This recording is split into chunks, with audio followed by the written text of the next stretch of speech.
오늘 말씀을 전하면서 오늘을 위한 기도라는 시를 한번 여러분에게 낭독해드리고 말씀을 전하려고 합니다.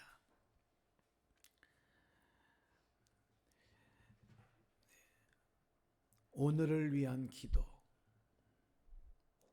잃어버린 것들에 애달파하지 아니하고 살아있는 것들에 연연해하지 아니하며 살아가는 일에 탐욕하지 아니하며 나의 나됨을 버리고 오직 주님만 내 안에 살아있는 오늘이 되게 하소서. 가난해도 비굴하지 아니하며 부유해도 오만하지 아니하며 모두가 나를 떠나도 외로워하지 아니하며 억울한 일을 당해도 원통해하지 아니하며 소중한 것을 상실해도 절망하지 아니하며 오늘 살아있음에 감사하고 감격하는 오늘이 되게 하소서. 누더기를 걸쳐도 디오니게스처럼 당당하게 가진 것 다 잃고도 욥처럼 하나님을 찬양하며 천하를 다 잃고도 다윗처럼 엎드려 회개하는 넓고 큰 폭의 인간으로 넉넉히 사랑 나누는 오늘이 되게 하소서. 오늘을 위한 기도였습니다. 오늘 우리 함께 읽은 시편 90편 말씀은 하나님의 사람 모세의 기도라고 하는 제목이 달려있는 시입니다. 모세는 오늘 이 시편 90편에서 하나님의 영원하심과 또 인생의 덧없음을 노래하고 있습니다. 하나님은 우리의 거처가 되시고 영원부터 영원까지 존재하시는 분이라고 하나님의 영원성을 고백한 뒤에는 피조물인 인간은 참으로 연약한 인생을 살아가고 있다는 그러한 고백을 하고 있어요. 자, 오늘 시편 90편의 3절에서 6절까지 말씀을 한번 같이 여러분과 세번역 말씀으로 읽어보려고 합니다. 앞에 우리 스크린을 보시고 저하고 함께 소리 맞춰서 읽어보겠습니다. 시작. 주께서는 사람을 티끌로 돌아가게 하시고 죽을 인생들아 돌아가거라 하고 말씀하십니다. 주님 앞에서는 천년도 지나간 어제와 같고 밤의 한순간도 같습니다. 주께서 생명을 거두어 가시면 인생은 한순간의 꿈일 뿐 아침에 돋는 한 포기의 풀과 같을 따름입니다. 아침에는 돋아나서 꽃을 피우다가도 저녁에는 시들어 말라버립니다. 아멘. 참 우리의 연약함, 하나님은 생명의 주관자이시지만 참 우리의 연약함에 대해서, 연약한 인생에 대해서 고백하는 이 모세의 고백이 참 가슴에 와닿습니다. 이렇게 노래하면서요, 모세는 영원하신 하나님의 섭리 아래 있는 나의 인생이 과연 얼마가 남았을까? 이걸 생각하면서 또 이렇게 고백을 하고 있어요. 그 내용이 오늘 우리가 본문에서 읽었던 10절에서 12절까지 본문 내용이에요.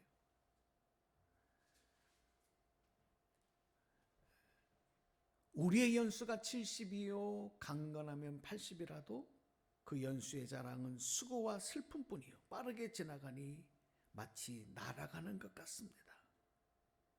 주의 분노가 발산하는 능력을 누가 알 수 있겠으며 주의 진노가 가져올 두려움을 누가 알 수 있겠습니까? 같이 읽어봐요. 우리에게 우리의 날 계수함을 가르쳐 주셔서 지혜의 마음을 얻게 해 주십시오. 아멘.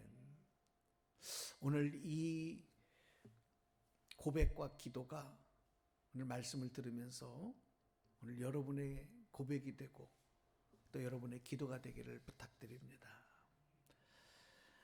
자, 여러분, 오늘 모세가 고백하고 있는 우리의 날 계수함을 가르쳐 주십시오. 그래서 지혜의 마음을 얻게 해 주십시오. 이렇게 기도하기까지 모세의 인생에 결정적인 사건이 있었어요. 모세는 120년을 살았는데 우리가 잘 아는 것처럼 그 인생의 초반전 40년은 애굽의 왕자로, 그리고 중반기 40년은 살인자가 돼서 미디안 광야에서 숨어 살았고, 마지막 40년은 이스라엘의 지도자가 되어져서 출애굽의 역사, 그리고 광야에서 그들을 약속의 땅으로 인도해가는 지도자로 살았어요. 자, 그런데 이 광야 생활의 막바지에 이르렀을 때에 이스라엘 백성들을 데리고 무리바라고 하는 곳에 이릅니다. 가나안 땅이 이제 목전에 있는 거예요. 그런데 그곳에 마실 물이 없었어요.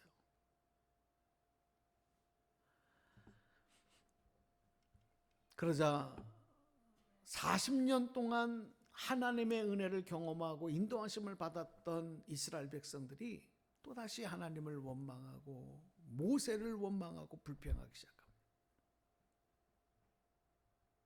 이때 모세가 하나님 앞에 도움을 구하며 기도했을 때 하나님께서 모세에게 이렇게 명령하세요. 반석에게 명령하여 물을 내라. 반석을 향하여 명령하라는 거예요. 물이 나라. 그런데 모세가 이런 하나님의 명령을 받고도 여전히 변화되지 않는 그 이스라엘 백성들의 모습에 화가, 분노가 이끌었어요. 여전히 불순종의 마음, 여전히 원망의 태도에서 벗어나지 못하는 이 백성들을 향해서 모세가 이렇게 얘기를 합니다.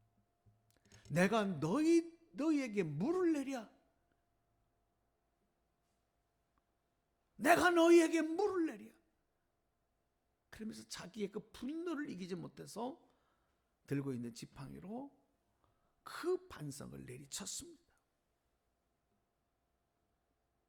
그런데도 불구하고 하나님이 그 반석을 깨뜨려 물이 나게 하고 그 백성들을 먹이셨어요.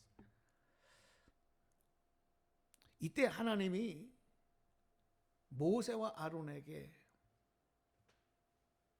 엄중하게 이렇게 선포하셨습니다. 이게 이제 모세 인생에서 광야의 마지막 시기에 일어났던 특별한 사건이에요. 자, 이 말씀을 민수기 말씀에서 좀 봐야 되는데요. 자, 20절 12절 말씀을 준비해 드렸어요. 우리 함께 소리내서 읽어봐요. 시작. 여호와께서 모세와 아론에게 이르시되 너희가 나를 믿지 아니하고 이스라엘 자손의 목전에서 내 거룩함을 나타내지 아니한 고로 너희는 이 회중을 인도 못하리라. 아멘.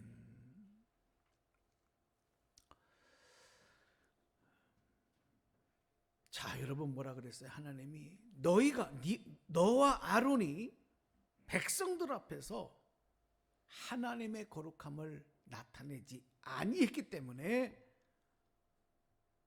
약속의 가나안 땅에 들어가지 못하고 이 백성들을 가나안 땅 입구까지만 인도하고 가서 거기서 죽을 거다. 그렇게 예고하신 거예요.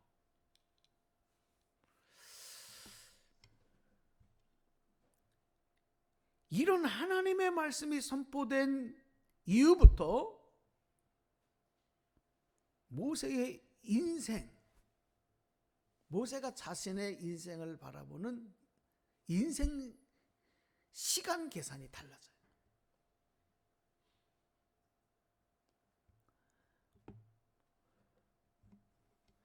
이스라엘 자손들이 그토록 염원하던 가나안의 새로운 역사를 시작할 때가 모세 자신에게는 뭐예요? 이 세상에서 있는 인생이 끝나는 시간이에요. 여러분 한번 생각해 보세요. 참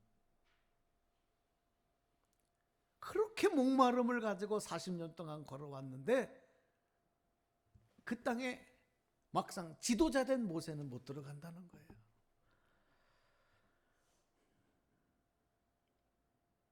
자, 이 사실을 모세가 하나님으로부터 듣고 나서부터 모세는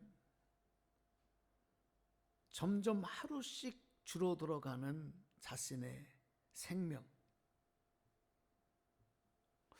그것을 생각하지 않을 수 없었을 거예요.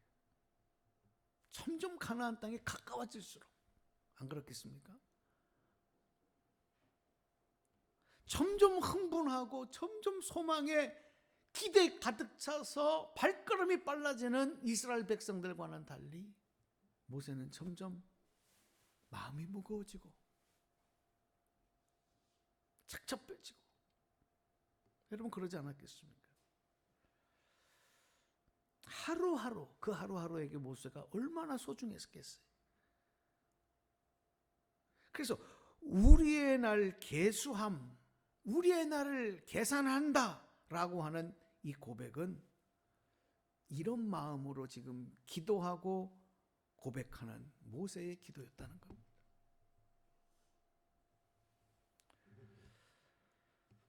여러분, 오늘 모세가 이렇게 가나안 땅이 점점 가까워질수록 좁혀오는 자신의 죽음을 준비하면서 남아있는 인생을 생각하면서 새로운 시간 계산법을 적용했던 것처럼 오늘 우리 그리스도인들도요,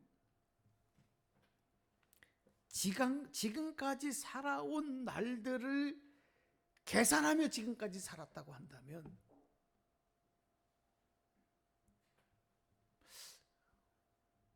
남은 인생, 나에게 남겨져 있는 인생을 이제는 좀 계산하면서 하루하루를 성실로 식물 삼는 그런 태도와 자세로 살아가야 되겠다.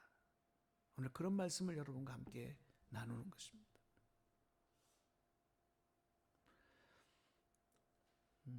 한 2년쯤 지난 것 같은데 이 공영방송인 SBS 스페셜에서 한 프로그램에서 이런 내용을 가지고 방송을 했던 것을 본 적이 있습니다. 이 프로그램에서는 특별히 우리 한국인들이 상하를 나누는, 그러니까 서열을 나누는 언어 습관과 호칭, 나이를 가지고 자꾸 서열을 매기고 나이를 통해서 말하는 이런 한국 문화, 이거를 조명하는 프로그램이었어요. 특별히 우리나라가요, 세계 어느 나라보다도 나이를 따지는 그런 표현이 많습니다. 나이를 엄청 따지는 민족이 우리나라 민족이에요. 그래서 높임말, 존대어, 이게 제일 발달한 게 우리나라예요. 여러분, 영어에는 이게 높임말이 없어요. 또 낮춤말, 높임말, 낮춤말을 아주 중요하게 여기는데 우리는 일상적으로 그것이 우리나라가 유교 문화에 익숙해져 있기 때문에 그런 거다. 저도 그렇게 생각을 했어요. 근데 그게 그 프로그램에서는 그게 아니라는 거예요. 오히려 조선시대에는 오성과 한음이라는 사람이 5살 차이가 났는데도 그냥 동무 친구로 얘기해요. 그러면 이게 언제부터 생겼냐면 일제 강점기 때부터 그렇게 됐다는 거예요. 일본 사람들이 그렇게 만들어 놨다는 거예요. 그러니까 일본 사람들이 우리나라 사람들을 낮춰 부르던 것이 어느 순간 전통이 되어지면서 전통으로 둔갑한 것이죠. 그래서 우리말에 스며들었다는 거예요. 그래서 너 몇 살이야? 나이를 묻는 거 있잖아요. 또 조금 나이 어린 사람이 버릇없게 하면 이 머리에 피도 안 마른 것이 이렇게 말하는 거. 나이도 어린 것이. 이런 말들로 서열을 나누고 그래서 세대 갈등을 조장하고 많은 병폐를 낳게 되었다. 이게 식민지 문화의 아주 변질된 유산이다. 이렇게 얘기하는 걸 들었어요. 여러분 잘 아시겠지만 우리나라가 정말 세계적으로 온 백성들이 열광했던 2002년도 월드컵, 우리가 세계 4강까지 올라갔잖아요. 그죠? 이때의 아주 유명한 감독 누구죠? 히딩크 감독이 국가대표 감독이었는데, 히딩크 감독이 와서 우리 국가대표 선수들을 이렇게 훈련시키고 화합시켜 나가는데 제일 방해됐던 게 실력이 아니라 바로 이런 잘못된 문화로 길들여져 있었고, 그 선수들이 그래서 선배 후배 이것 때문에 효과적인 실력들을 발휘하지 못하는 것, 그 문제를 바꿔보기 위해서 히딩크 감독이 선수들끼리 반말을 쓰게 했다는 거예요. 후배도 선배에게 반말을 쓰게 했다는 거예요. 아주 유명한 일화로 남아 있습니다. 제가 이 말씀을 드린 이유는 뭐냐면, 나이는 세상에 태어난 날로부터 시작해서 살아온 시간의 기례를 계산하는 법인데, 우리 그리스도인은 잘못된 시간 계산법에서 좀 벗어나서 이제는 지난 세월의 길이가 얼마나 길었냐 하는 것을 가지고 시간을 따지는 이런 계산법에서 좀 바뀌어야 되겠다.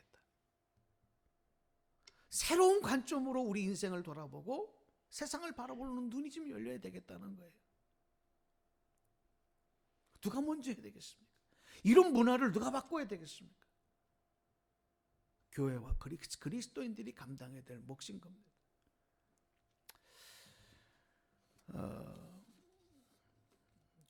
우리 역사에서 근대사에 아주 유명한 지도자들이 있었는데, 이제 함석헌 선생님 같은 분들, 김교진 선생님 같은 분들이 계신데, 그분들의 스승이셨던 분이 다석 류현모 선생님이세요. 사진을 준비해 드렸는데, 이분이 15살 될 때 연동교회에서 예수님을 영접했고, 20살이 되었을 때에 이승훈 선생님이 세운 정주의 오산학교 교사로 이제 2년간 교편을 잡습니다. 그때에 이승훈 선생님을 전도해서 기독교인이 되게 하죠. 이로 인해서 여러분 오산학교가 기독교 학교가 됩니다.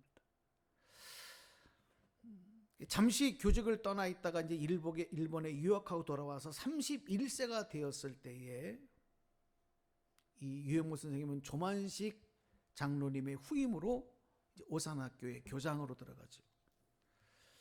그리고 이 교장에서 물러난 후에는 시골에서 농부가 돼서 평생을 이분은 하루에 한 끼만 드셨어요.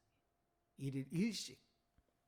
저녁에만 식사를 함께 하셨는데, 그래서 그분이 다석이라고 하는 호를 이제 갖게 되었고, 자, 그런데 이분이 65세가 될 때 아주 특별한 일이 하나 일어나요.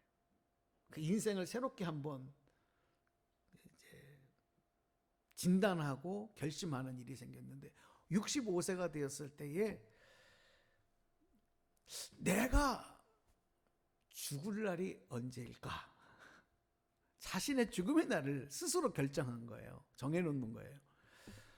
그래서 65세쯤 살았으면, 그 당시에는 수명이 짧은 때여서 그랬나 봐요.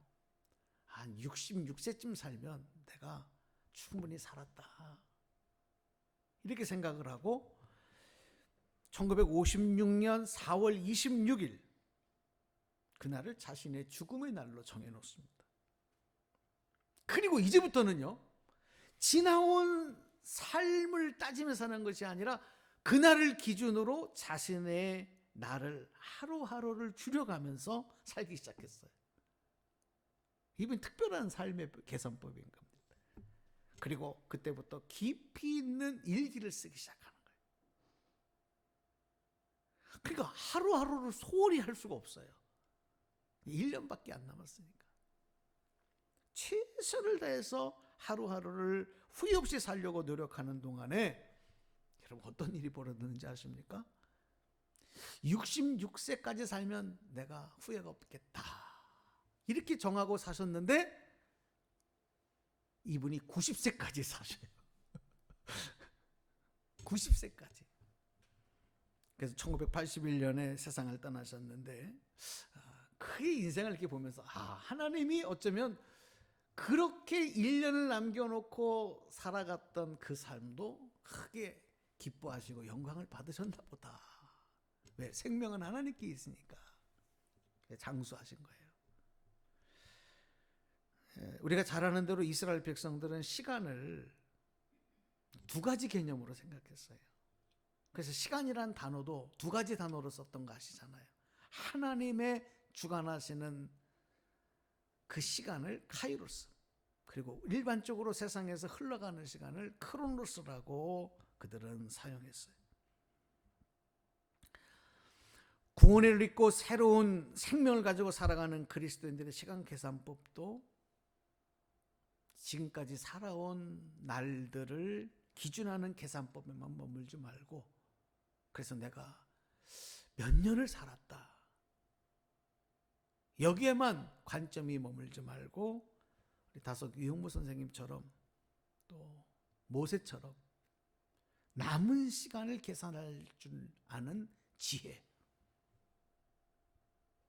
이 지혜를 우리가 배우고 실천해야 되겠다는 것입니다.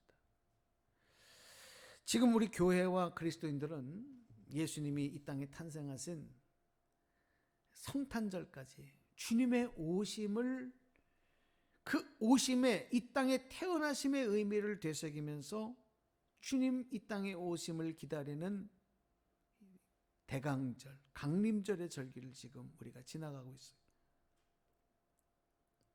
이런 시간 계산법이 중요한 거예요.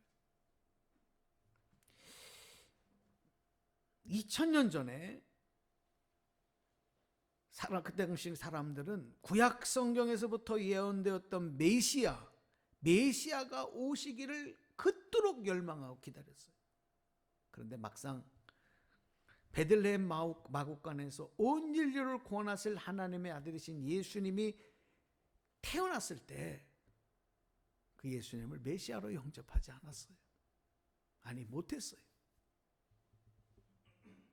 그럼 그 당시의 사람들만 그랬느냐? 아닙니다. 2000년이 지난 지금도 십자가에서 온 인을 위해서 피 흘려 구속의 역사를 이루신 그 하나님의 아들이신 예수님, 그 예수님을 2000년이 지났음에도 불구하고 여전히 영접하지 못하는 사람들이 많습니다. 그 지나간 시간은 의미가 없는 거예요.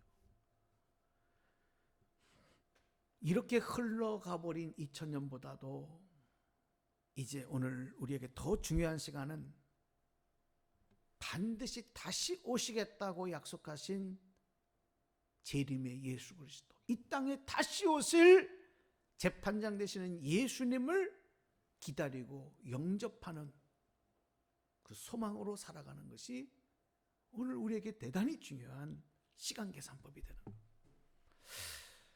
그러니까 여러분, 우리가 예수님 만나는 방법이 두 가지가 있어요. 첫 번째는 뭐냐면 성경에 예언된 대로 예수님께서 이 땅에 재림하시는 날 예수님 뵙고 영접하는 방법이고, 또 하나는 뭐예요?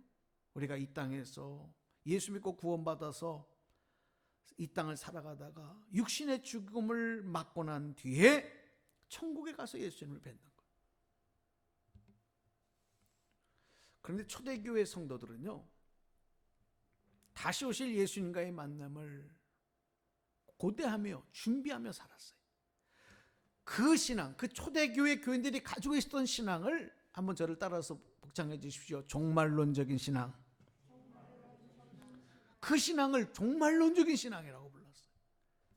이 땅에 다시 오실 주님을 고대하며 믿음으로 무장한 거예요.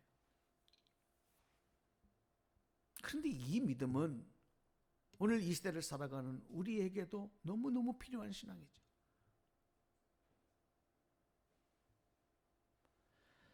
우리가 이 땅을 살다가 죽어서 천국 가서 만날 예수님도 그분을 영접하는 것도 중요하고 그분을 만나는 것도 중요하지만 다시 오실 주님을 소망하며 믿음으로 무장하는 종말론적인 신앙, 이것도 대단히 중요합니다.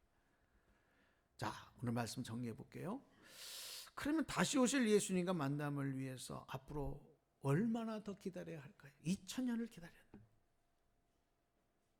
근데 예수님은 그날과 그때는 하나님만 아시는 비밀이라 그랬어요.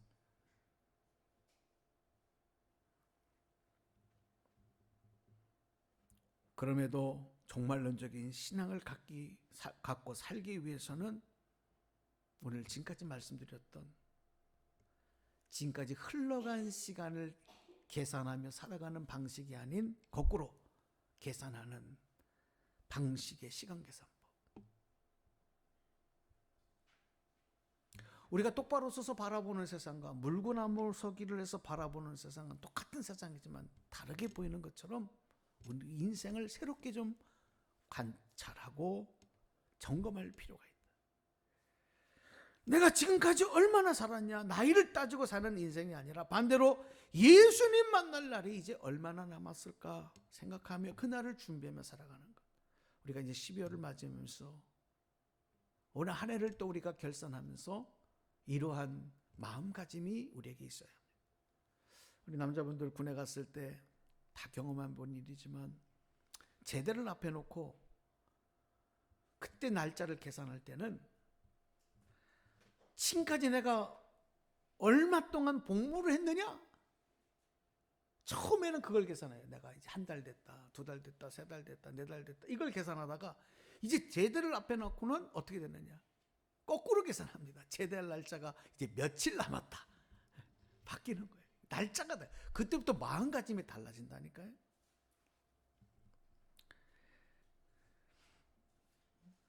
마찬가지로 우리 그리스도인들이 세상에서 살아갈 날이 점점 줄어드는 것에 대해서 두려워하거나 슬퍼하기보다는 주님 만날 그날을 위해서 소망의 삶을 살아가는, 제대를 앞에 남겨놓은 청년들은 점점 그 날짜가 가까워질수록 두려워하는 게 아니라 소망과 흥분에 들뜨는 것처럼 오늘 우리에게도 그런 마음이 필요하다는 거예요. 여러분, 초대교회 성도들의 종말론적인 신학은 그래서 능력이 있었어요. 어떤 어려움과 어떤 고난이 와도 이 종말론적인 신앙이 그것을 이겨나가게 하는 힘이 된 거예요. 그래서 그들은 종말의 날을 두려워한 것이 아니라 그리워하고 기다리면서 마라나타 주 예수여 어서 오시옵소서, 마라나타 주 예수여 어서 오시옵소서 찬양하며 소망하며 기도하며 하루하루 날짜를 곱씹어 갔다는 거죠. 오늘 우리에게 중요한 건 지나간 세월이 아닙니다. 남아있는 시간입니다. 오늘 하루, 내일 하루가 그런 하루가 되기를 소망하면서 여러분, 소망의 삶, 능력의 삶, 하나님을 다시 오실 주님을 기다리며 찬양하는 삶, 능력 있는 삶 되시기를 주님의 이름으로 간절히 축복합니다. 축원합니다. 예, 기도하겠습니다.